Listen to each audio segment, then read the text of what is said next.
मन इस पूरक पठन में भाग 2 में फिर से सबका मैं स्वागत करती हूँ। तो बच्चों, यहाँ पर हमने भाग 1 में यहाँ पर 8 पहले 4 और दूसरे 4 यानी कि कुल मिलाकर 8 पद देखे थे और आखिरी 5 पद आज हम देखने जा रहे हैं। यहाँ पर मैं उसे पढ़ती हूँ, सब लोग अर्थ समझ लो। तो यहाँ पर बच्चों, पहले भाग में हमने जो 8 पद देखे थे वो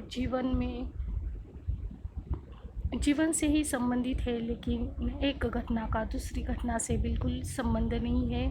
अलग अलग विचार बहुत ही नए रूप में, हाइकू के रूप में यहाँ पर कविता द्वारा विकास परिहार जी ने प्रस्तुत किए हैं। परीक्षा में बच्चों इसी प्रकार तुम्हें 4-4 पद दिए जाएंगे और उसके ऊपर कुछ कृतियाँ, स्वमत अभिव्यक्ति या फिर काव्य पंक्तियों का केंद्रीय भाव, इस प्रकार तुम लोगों को प्रश्न आ सकते हैं। और हाइकू से मिलने वाला यहाँ पर संदेश, स्वमत अभिव्यक्ति, कुछ व्याकरण, इस प्रकार तुम लोगों को प्रश्न आ सकते हैं। तो बच्चों, हम मन इस पूरक पठन का आज भाग 2 देखेंगे। मन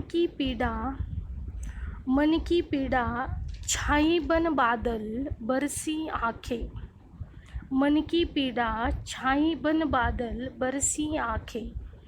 यहाँ पर कवि कहते हैं, जब आकाश में बादल बहुत घने होते हैं तब वर्षा होती है। यानी कि बहुत सारे अगर घने बादल आकाश में घिर जाए, जम जाए, तो उसे आकाश भी बर्दाश्त नहीं कर सकता। वह वर्षा के रूप में, बरसात के रूप में धरती पर बरस ही जाता है, आ ही जाता है। उसी प्रकार जब मन की पीड़ा अगर बहुत गहरी हो, दुख अगर, चोट अगर बहुत गहरी हो, तो वह बादल बनकर यानी कि आंसुओं के रूप में वह भी बरसने लगती है।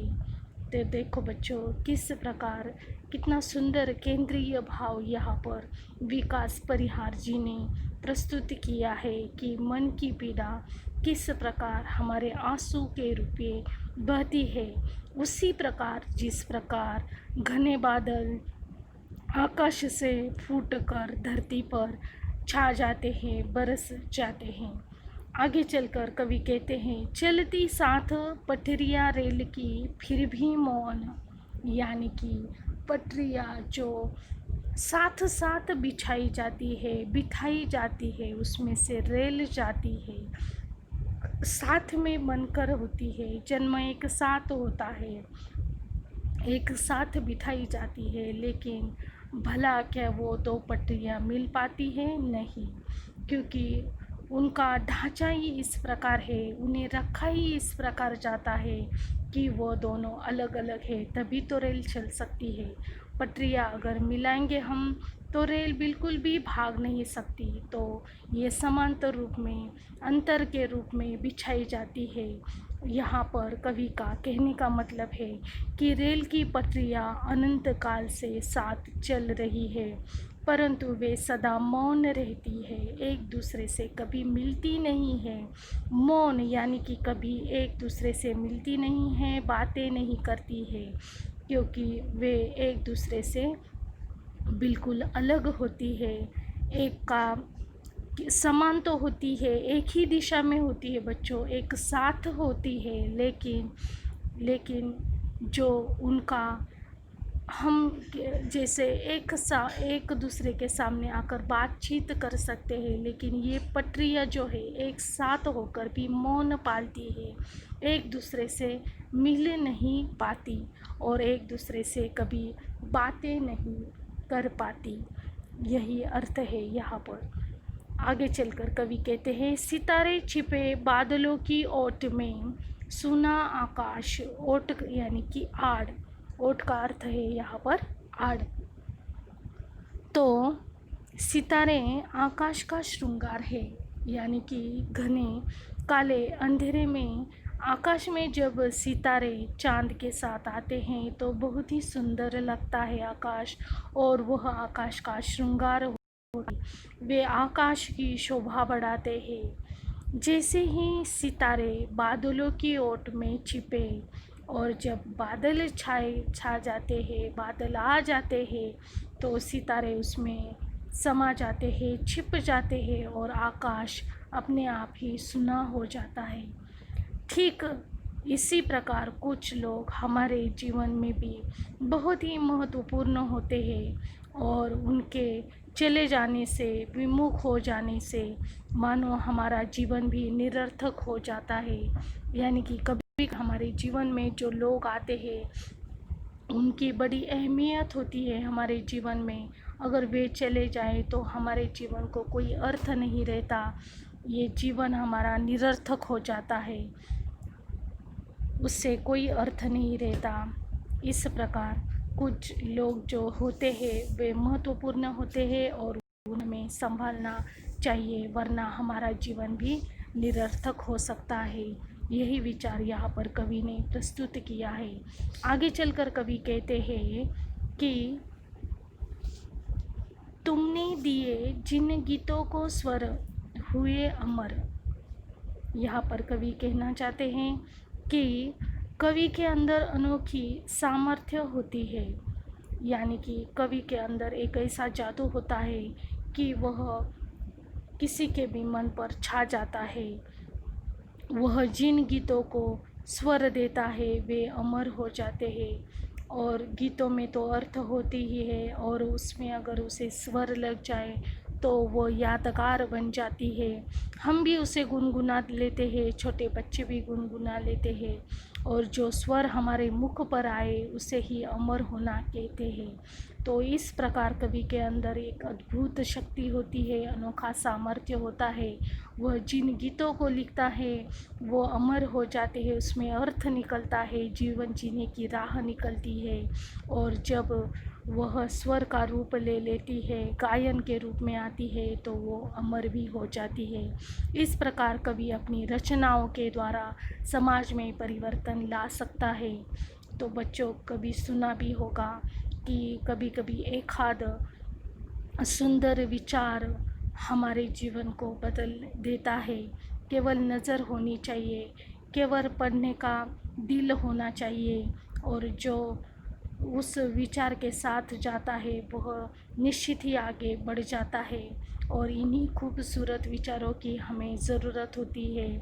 आजकल का जो माहौल है युक्त और यहाँ पर प्रदूषण युक्त, सभी तरफ कोई भी अच्छा नहीं है। कहीं बीमारी है तो कहीं पर लूटपाट है, कहीं भ्रष्टाचार है तो कहीं दुख है। तो इन सारे वातावरण में कहीं एक आध सुंदर विचार मिल जाए, सुनने में आए, पढ़ने को मिले, सुनने को मिले, तो जीवन बदल देता है, दिशा ही बदल देती है, मन में उत्साह छा जाता है। इतनी ताकत होती है एक कवि में और इसे ही अमर होना कहा है। आगे चलकर कवि कहते हैं, सागर में भी रहकर मछली प्यासी ही रही। यानी कि इतना बड़ा सागर होता है, अथांग सागर जिसे हम कहते हैं, सबसे ज़्यादा जल का स्रोत सागर में ही होता है। लेकिन क्या करे अगर वह पानी खारा हो तो। और जब यह क्षार युक्त पानी होता है, खारा होता है, तो वह पीने के योग्य नहीं होता। वह जल राशि पीने के योग्य बिल्कुल ही नहीं होती। उसी प्रकार कोई व्यक्ति कितना भी बड़ा या धनवान क्यों न हो, लेकिन अगर वह किसी ज़रूरतमंद के काम न आए तो उसका वह बड़प्पन बिल्कुल व्यर्थ है। यानी कि सागर कितना ही बड़ा क्यों न हो, लेकिन वह अगर किसी की प्यास नहीं बुझा सकता तो उस अथांग का मतलब ही क्या है।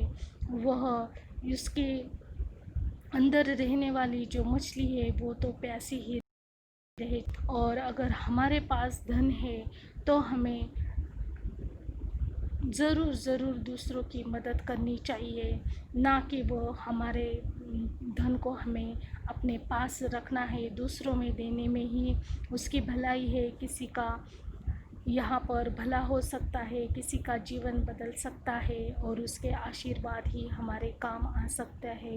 यही पुण्य हम कमा सकते हैं और इसीलिए कवि कहते हैं कि हमें ज़रूरतमंदों के काम आना चाहिए, वरना ये धनवान होना व्यर्थ है, ये बड़प्पन जो है वह व्यर्थ है।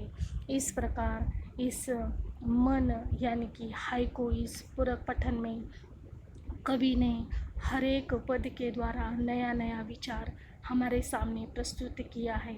बहुत ही सुंदर अर्थ, सिंपल अर्थ। केवल इसे क्या करना है बच्चों, एक क्लू देती हूँ, 3 लाइनें मन में रखनी है और उसके अर्थ केवल याद रखने हैं। 3 लाइनों के अगर अर्थ आंखें बंद करके सोच लो, यहाँ पर वीडियो अच्छी तरह से दिल लगा कर सुनोगे तो उसके अर्थ अपने आप ही यहाँ पर मिल जाएंगे। तो इस प्रकार आज हमने यह पूरा पठन देखा और इसी के साथ हमारा मन का भाग 2 पूर्ण होता है। आज के लिए इतना ही student. Thank you students, thank you very much.